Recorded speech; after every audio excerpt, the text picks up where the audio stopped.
Over the past couple of weeks, Ed and I have talked a great deal about different aspects of courage, our theme for the month. And over the years, I've come to believe that some of the most courageous people I know are friends and other people I meet who are challenged by economic disparity. And what is of great concern to me are the cultural stereotypes and prejudices made about people who struggle to make ends meet in our society. To live on the fragile, shattered edge of this society means that many people who work hard, sometimes 2 or 3 jobs, who love their families, and who face life's challenges often have to have incredible courage just to get up every day and do the best they can. And they often do the service and caring jobs that make our society function, including caring for the sick and the young and all of us who eat on the run. So with humility today, I want to honor the daily courage it takes for many people, for many of us, to keep on going. Aware of the world as it is and as it ought to be, we often experience despair and pain, feeling helpless. Knowing that we don't know the challenges that each of us encounters daily, we still gather each Sunday and look into each other's eyes. We see in those eyes a connection to our chosen community.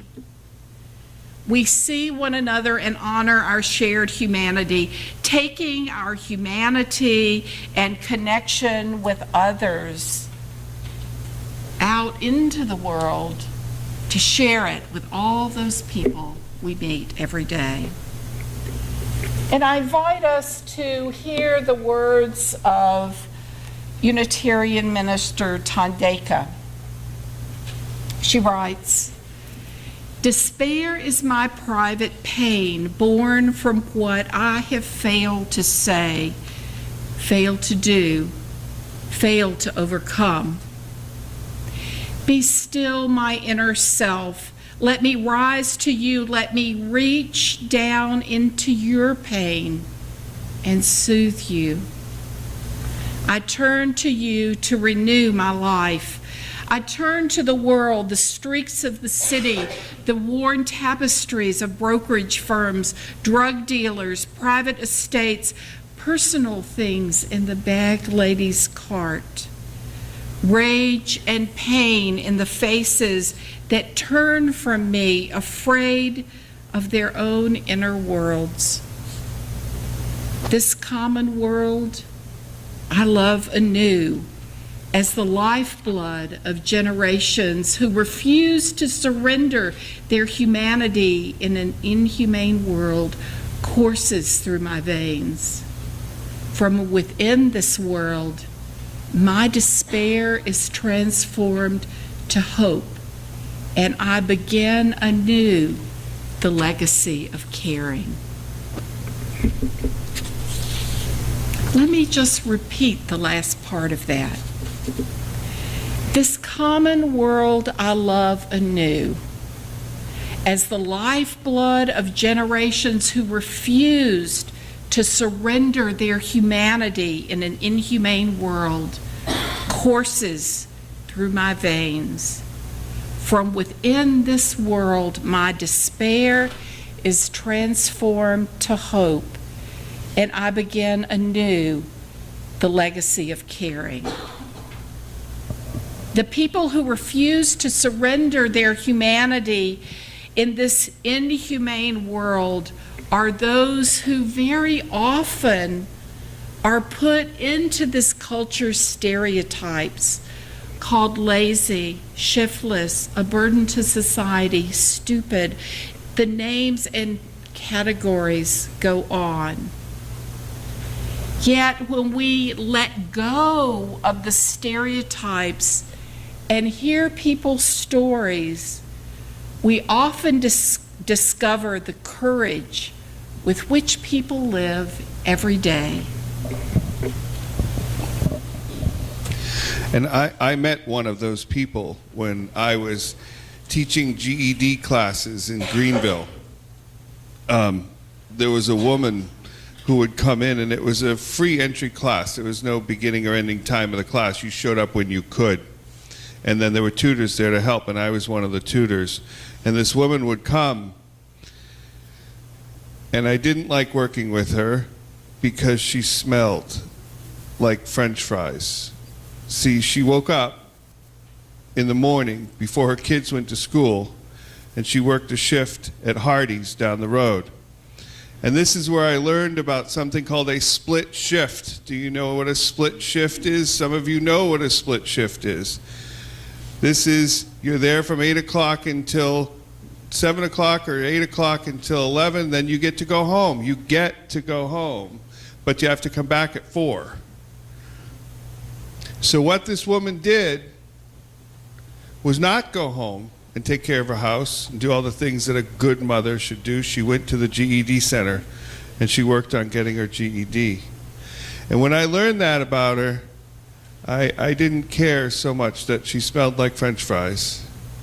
And she was just an inspiration to me, because I could tell you from myself, I would go home and rest or do laundry or whatever. She was a single mother with 2 kids. And I still hold her in my heart, and I still look at her. And when I hear the words of Tandayika today, when I hear the words of the lifeblood of generations who refuse to surrender their humanity in an inhumane world, those are the people that I think about. Gretchen?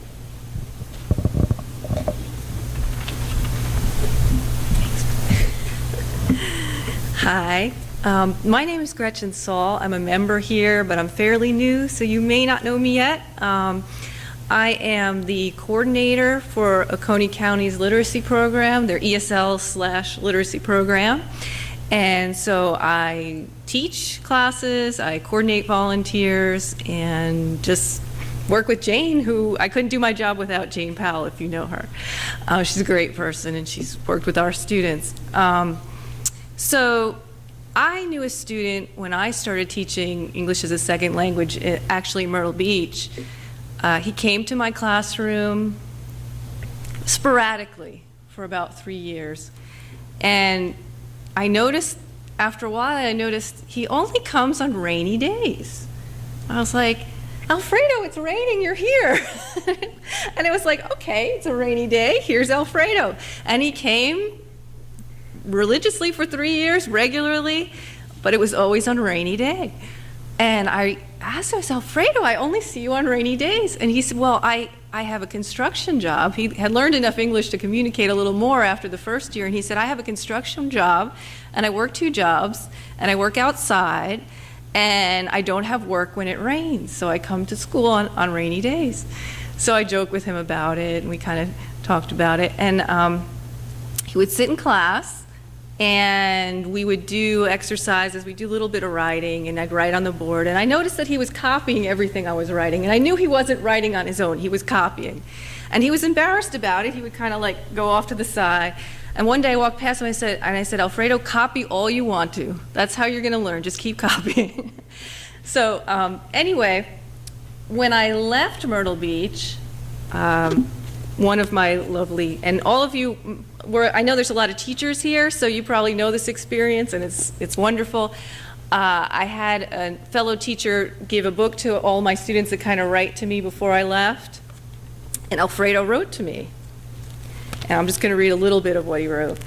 He wrote, to my teacher, I want to tell you many things, but I don't have clear my thoughts. When I start to study with you, I was scared because I only had primary school in my country, and I didn't know how I was going to start school again. But the time I started, I was comfortable because you were very patient with students. And I want to stop there because it's not about me.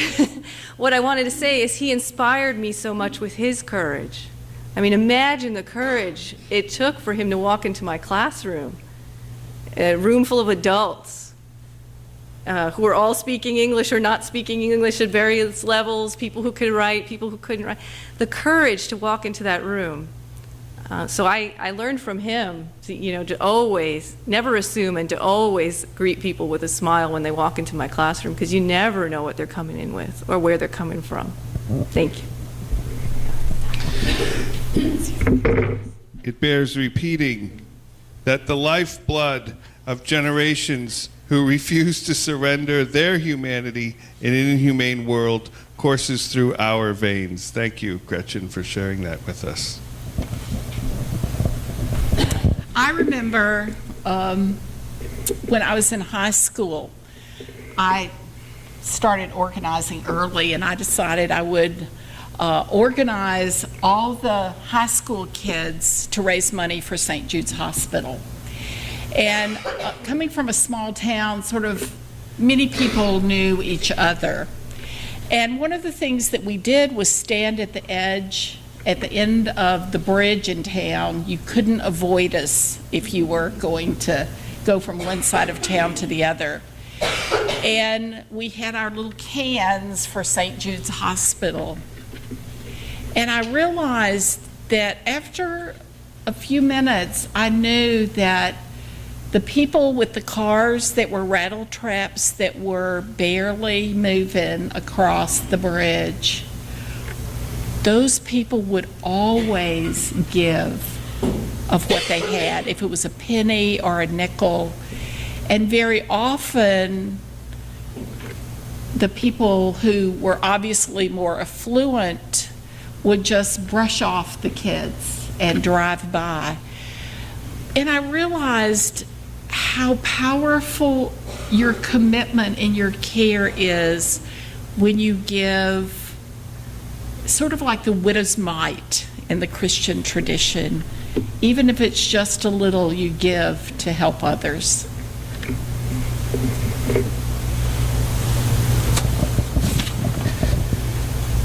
The lifeblood of generations who refused to surrender their humanity in an inhumane world courses through our veins, doesn't it? It does. It does. When we begin anew the legacy of caring, then we see people for who they are. We see their worth, their dignity, and we are often humbled by the strength and endurance that many of us human beings have. Do we have the strength to carry on? How might we help heal the challenges that many of us face every day? This week, the Christian Science Monitor reported that 41.2 U.S. workers receive public assistance in order to make ends meet. Nearly half, 19 million, work full-time at low-paying jobs. So what does it mean for us to struggle with the hard decisions of living with inadequate resources? I hope that we can honor the life struggles of many families in this country, many of whom have only one adult in the family. So I want to invite us to participate in a spiritual practice for a few moments as we mindfully consider the aspects of our daily living that are most essential to us. What decisions might we make when we become, or as we are, economically vulnerable? So please take out the insert in your order of service. And You know, I'd like to say that we are a family of four, 2 parents and 2 children. Both work hard at low-paying jobs. And let's remember that many of the families who are really vulnerable are single-parent families. So as loving, hardworking families, we all want the best. The living wage in South Carolina for a family with 2 wage earners is $22.50 an hour in Pickens County. The poverty level is $11 an hour, and minimum wage is $7.25. So how are we going to sustain our family?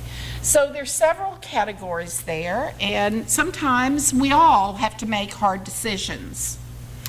Our wages are translated into the dots that we have, and this exercise, which originally came from the United Way, says that, you know, our salary will be equivalent of 15 dots, but we're going to be more affluent. So we're going to have 18 dots. So, you know, take 11 red dots and 7 blue dots and decide, how are you going to spend your salary? And just stick them on the places where you want something to have 3 dots, or yes? Okay. What my husband and myself work at what job? I mean, it's full time, but Probably low wage. Could be at a fast food place. It could be working at a nursing home. It could be working construction. It could be, you know, you have to choose. All we have is 18 dots worth of money. And we have to, that's your budget, and that's, choose how many dots you're going to put on housing, how many on transportation, how many on how you do your laundry. Where do you want to put your money?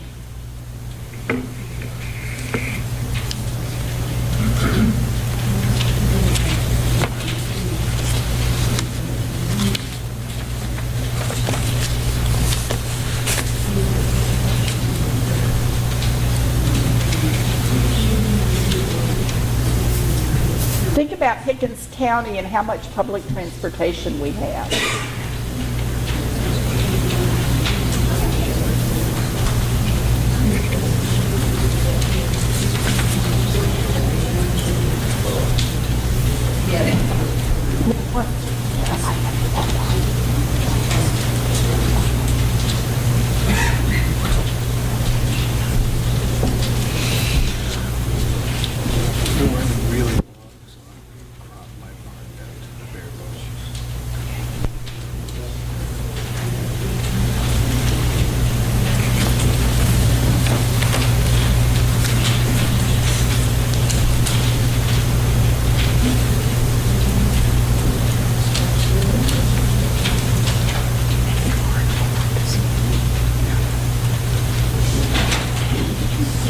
Oh gosh, I am so Surprise, surprise. sorry. No. Go ahead. Okay, everybody was looking out there. So, voice of I'm so sorry to say that one of the children has an asthma attack, and this is new. And, you know, we've tried everything we can, hot showers, you know, to get the steam. We've got to go to the emergency room. I'm sorry that our medical bills are such that you only have 11 stars now. So you need to take all the silver stars. Wait a minute. That's right. Yeah, all the silver stars. Oh, we've got 15. And 4 of the green ones. That's all your money will stretch. do we have to change colors? Well, you don't have to change colors if you want to. You can just tear off some of the other ones, the old ones, if you want to do that. Total total of 15. I misspoke. Total of 15, so you've got to take away 3 of them. Oh, and you know, when you're 2 adults and 2 children, most places will not rent a 1-bedroom apartment to you. So that limits your housing, because then if you have to get a 2-bedroom apartment, there's some rough places where you might have to live. So what are you going to take away or shift?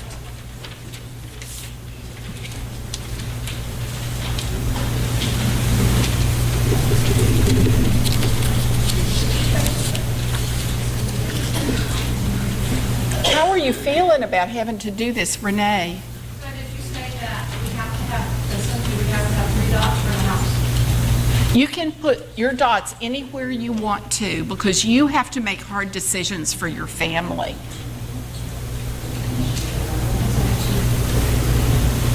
And oh my gosh, you know what? Our child has been so sick. You know, one of the parents has had to miss work so much that they got fired.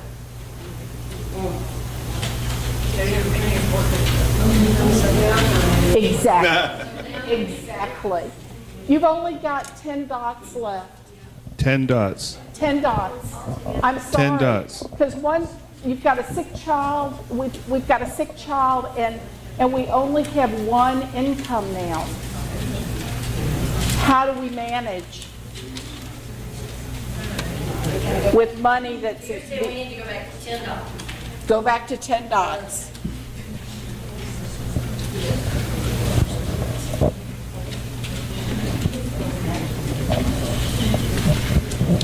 And if you're a married couple and have 2 orders of service, that's not 10 dots each. That's 10 dots. Period. Period.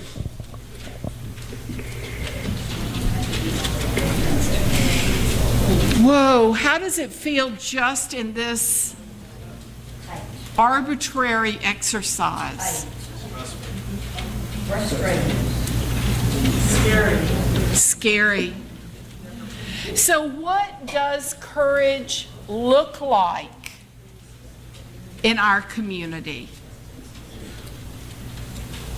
It looks like hard decisions that push us to keep putting one foot in front of the other and choosing what we consider to be the least bad choice. Not the best choice, the least bad choice. These are difficult and real choices that millions of individuals and families must make every day. What does it mean to live a faithful, ethical life when faced with either side of this dilemma, having to make these decisions for your family, or being people who see what's happening and not knowing what to do to help? How might we help one another to have a better life? How might we help create a buffer, a cushion, new options, a place for people to land whose options are limited? What is the spiritual imperative for us to side with those day after day who refuse to give up their humanity in an inhumane world? Judith Mayer wrote this prayer: Dear God, we give thanks for those moments when we can feel that we live in a world that is not indifferent to our need. We all have so many needs, 1,000 prayers, 1,000 needs that really only need one answer. Let not the world be indifferent. And may we live and be with each other in the way that shows this truth, whatever the day brings, that neither are we indifferent to each other. May we commit ourselves to be those who are not indifferent. Let us be those for one another. Let us be the people who can see and be trusted with the silent struggles that each of us carries. Let us be for one another people who are not indifferent to suffering. Let us be for one another the people who will help support one another when life is a burden. And let us be those who bear witness to life and to the courage it takes to look up and out and to fly.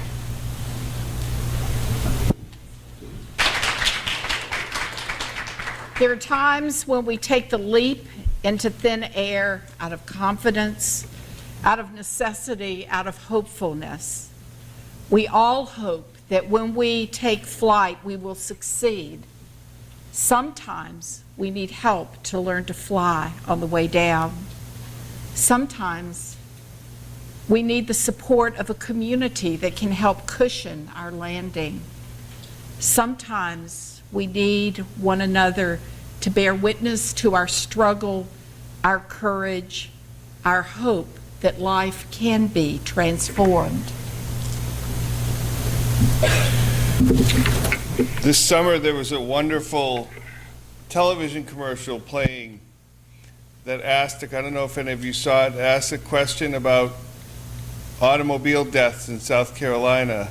And they said, how many is it acceptable number of automobile deaths? And I'm asking the question, how many people who jump out of that nest and learn to fly on the way down, how many hitting the ground is acceptable? And I think we all have the same answer. So let me ask you the question. This has been going on for ages. This isn't anything new, right? So why is it ours to bear? It's ours to bear because we're here now, and we are who we are, and that's it. We're not them, we're us, and we're here now.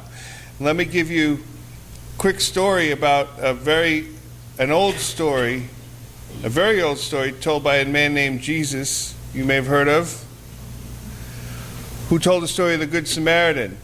And we all know the story, right? Be nice to people. Well, Martin Luther King took that story and turned it on its head.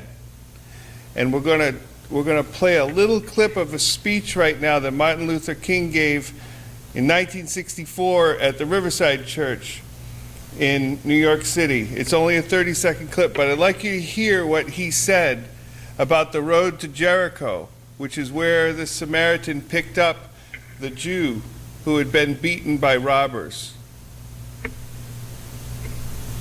I love technology. On the one hand, we are called to play the Good Samaritan on life's roadside. That will be only an initial act. One day we must come to see that the whole Jericho road must be transformed, so that men and women will not be constantly beaten and robbed as they make their journey on life's highway. True compassion is more than flinging a coin to a beggar. It comes to see that an edifice which produces beggars needs restructuring. True compassion is more than just flinging a coin at a beggar. Wow, that's harsh, isn't it? It calls us to build the land, doesn't it?